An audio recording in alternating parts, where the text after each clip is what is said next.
ગઢડા સ્વામિનારાયણનો વધુ એક વિવાદ સામે આવ્યો છે। સ્વામિનારાયણ સંપ્રદાયને લાંછન લગાવતો વધુ એક કથિત વિડીયો સામે આવ્યો છે।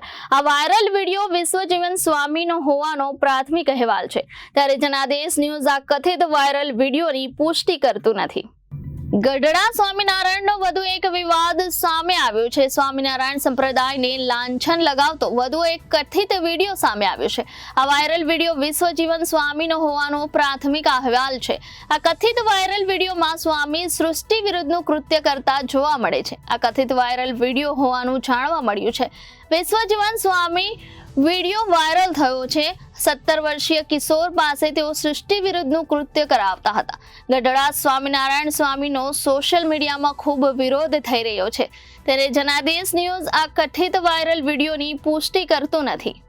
સ્વામિનારાયણ સંપ્રદાયની અંદર સાસવારે દેવી દેવતાનું ખંડન કરવામાં આવે છે। અમરોલીની અંદર હરિવલ્લભના શિષ્ય જ્ઞાન પ્રકાશ આ બધા બાવા કોઈ પણ ધર્મની વારાકત્ય કાપતા જ હોય છે।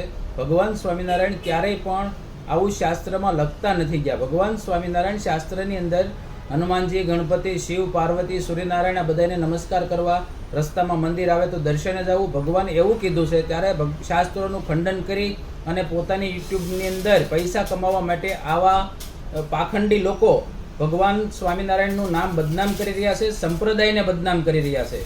જ્યારે ગઢપુરની અંદર અત્યારે હાલ નવો એક વિડીયો આવ્યો છે। ગઢપુરની અંદર જે વિશ્વજીવન સ્વામી 75 વર્ષની ઉંમર આ બાવો એક છોકરા પાસે સૃષ્ટિ વિરુદ્ધનું કૃત્ય કરાવે છે। ચલાવ શરમ નથી આવતી તમને?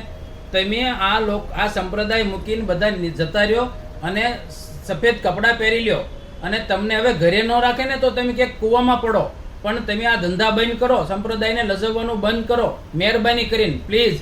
Reporter Arvind Rathod, Janadesh news, Surat.